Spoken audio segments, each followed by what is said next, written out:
Hello, friends. This is Dave Hurwitz, Executive Editor at ClassicsToday.com, here with the Haydn Symphony Crusade. And now we're up to Symphony number 21. I can't believe we've come this far, frankly. And it's really been an escapade. No, that's Scarlatti, sorry. It's really been a crusade. It's been a voyage of discovery. And, it's really kind of interesting. When I decided to do this, even though I like the Haydn symphonies tremendously and enjoy listening to them, that's very, very different from figuring out a way to actually talk about them and say something about each one. And I was really a little nervous because I thought to myself, well, are they going to be interesting enough to talk about individually? Is there going to be something worth saying? And the answer, as I hope you have seen, has been a resounding yes. No two are exactly alike. All of them have interesting features. It's really been amazing, as much a voyage of discovery for me as I hope it has been for you. And number 21 is one of the most intriguing of all.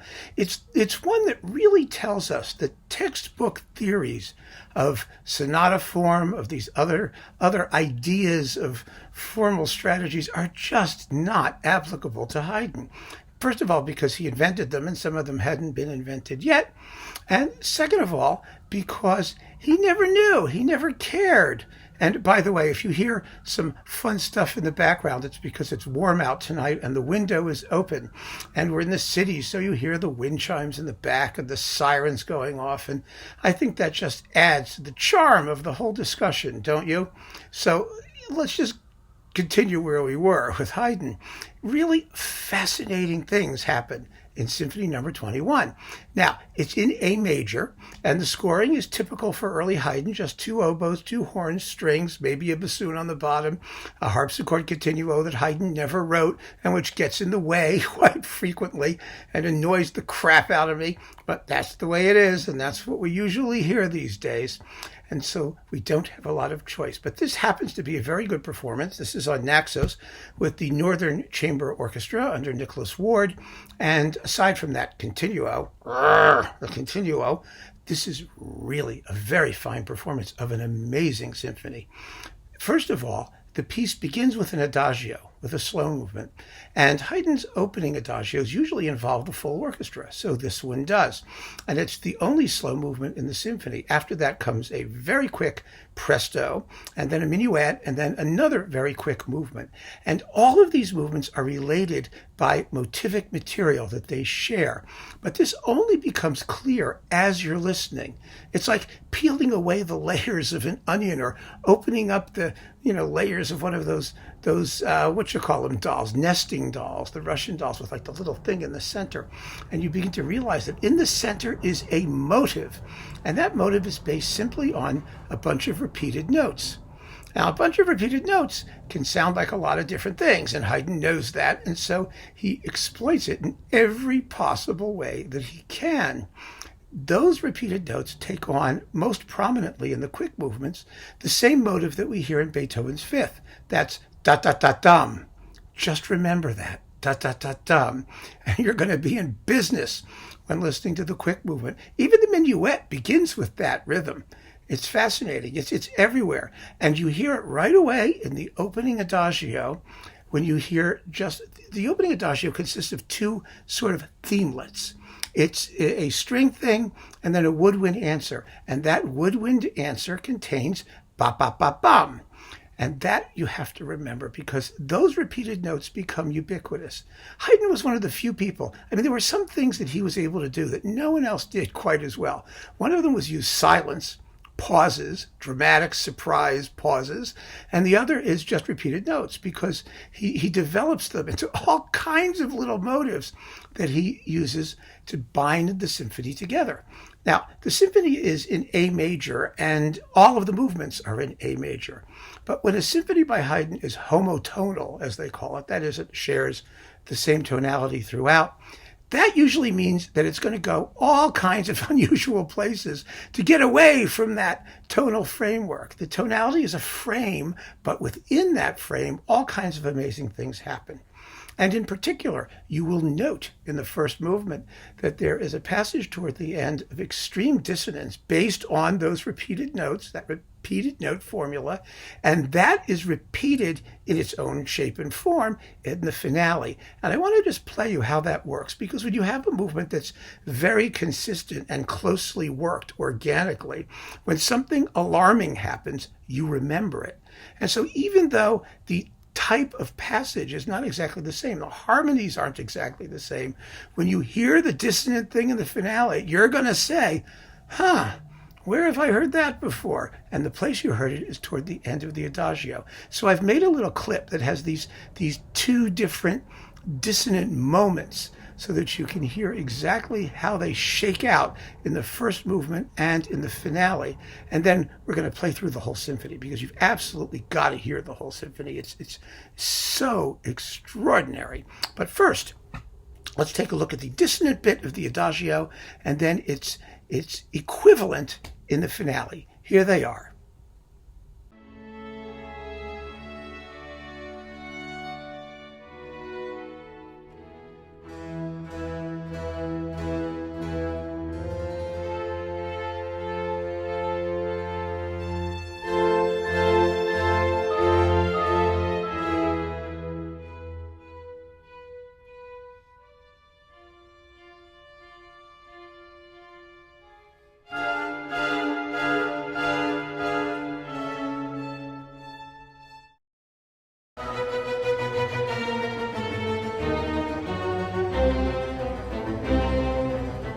I'm sure you noticed, not that they sound exactly the same, but they are both harmonically alarming in their context. And that's what unites, one of the things that Haydn uses to unite the symphony.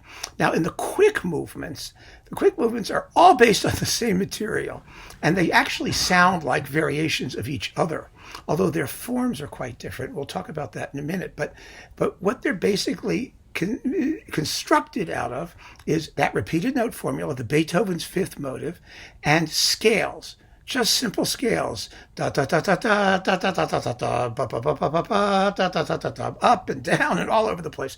That's what they are. Sometimes they're separate. You've got the scale bit, then the rhythm bit. Sometimes they're combined together. But one way or another, Haydn makes two completely separate movements out of exactly the same motives. And again, I want you to hear a little bit of what's going on up front, because that way when we play through the whole symphony, you'll have that familiarity already under your fingers.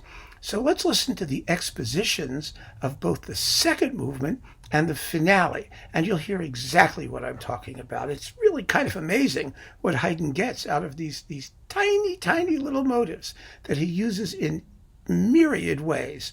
Here you go. Here they are.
Now let's get through the symphony.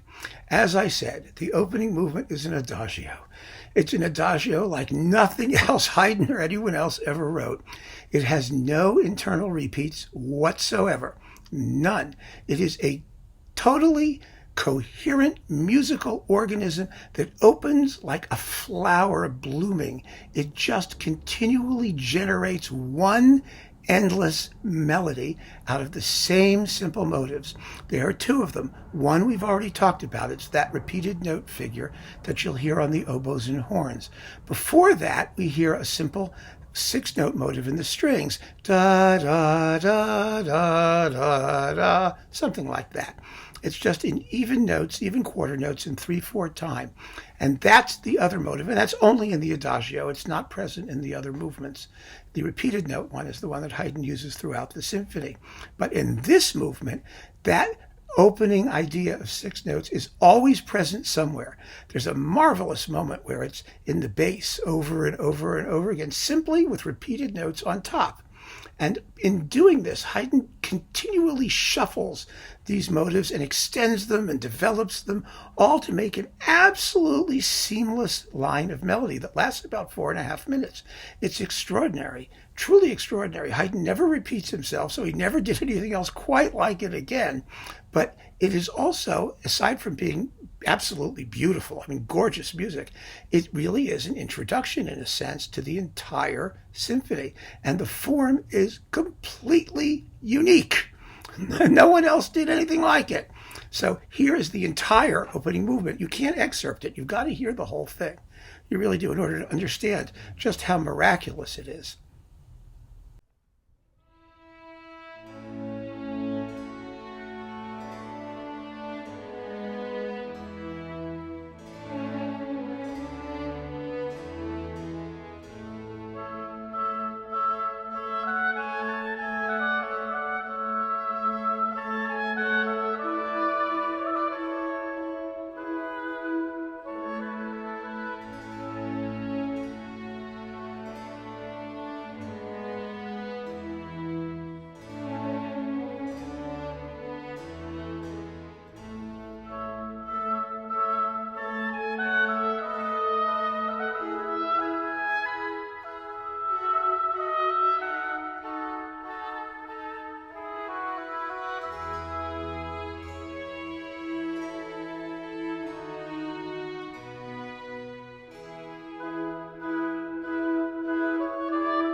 Now, the second movement is a presto, and it's in a kind of sonata formy type thing. It has a fabulous exposition. Now, remember, sonata expositions have a first subject and then a second subject, and there's a development, and then they recapitulate the first subject and the second subject. In this particular case, the recapitulation is reversed. It begins with the second subject and ends with the opening of the movement, which is never heard anywhere else in the movement. You only hear it at the start and you only hear it at the end. And that's particularly telling in this version that I'm going to play for you, because I'm not going to play any of the repeats. We're going to hear it just straight through with no repeats. And you'll hear it's a palindrome. The form might be described as A, B, C, B, A. And it's really extraordinary what Haydn does, not just with that form, to make this movement unique of itself, but to use those motives, those repeated notes, and those scale things, and you'll hear exactly what I'm talking about. So listen to the second movement.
The minuet now is, we're not going to hear the whole minuet, let's put it that way.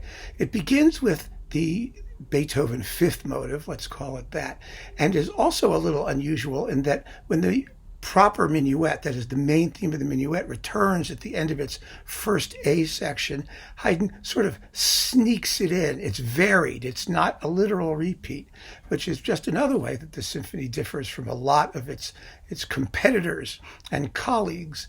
But what's really cool about this minuet is the trio, the middle section.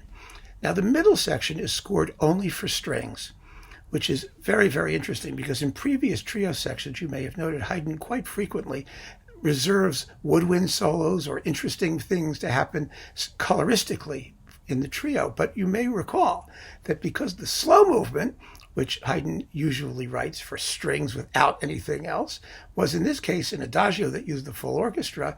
This is the only section that uses the strings alone.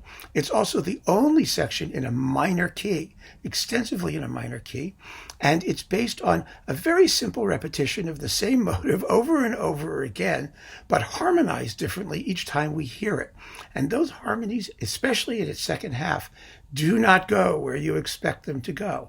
It's really very modern sounding in a way, because you just don't know what the harmony is going to be. And it's very affecting and very, very surprising, and also maybe just a touch sinister in places. So let's listen to the trio of the minuet. It gives us a chance to let what's usually a throwaway part of the symphony a chance to shine. Here it is.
And then, at last, we come to the finale. Now, the finale, as I've already said, and as you've already heard, is based on the same motives as the second movement and also the repeated note motive from the opening Adagio. And it absolutely wraps up the whole symphony perfectly. It really does. It's extraordinary how fulfilling it is, because you have that crunching passage of dissonance, which you only heard once in the first movement. Well, here with repeats, you'll hear it 4 times. But because I leave out the repeats, you're only going to hear it twice. And it so wonderfully sums up the entire content of the music in one joyful and sometimes outrageous and occasionally disturbing or dissonant outburst of musical effusiveness. Here, then, is the finale of Symphony No. 21.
Now, this finale is also formally very interesting.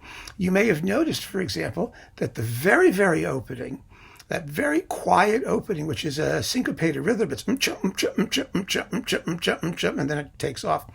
That doesn't reappear in the recapitulation, but it doesn't have to, because it's also the rhythm of the second subject of the sonata form. So this is a sonata movement in which the first subject is actually the second subject.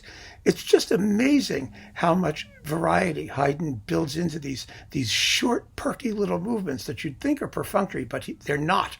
Every single bit of it has been carefully planned, has a purpose and a meaning and a relationship to everything else in the symphony, but it all sounds completely breezy and natural, and you don't have to know any of that. All you have to know when you listen to it is that you're hearing something which sounds as inevitable as fate and taxes, and that's what this finale does. It's better, however, than fate and taxes, unless it's a good fate, but it's definitely better than taxes. So that is Symphony number 21. Thank you for joining me on this Haydn Symphony Crusade. Keep on listening, folks. Take care.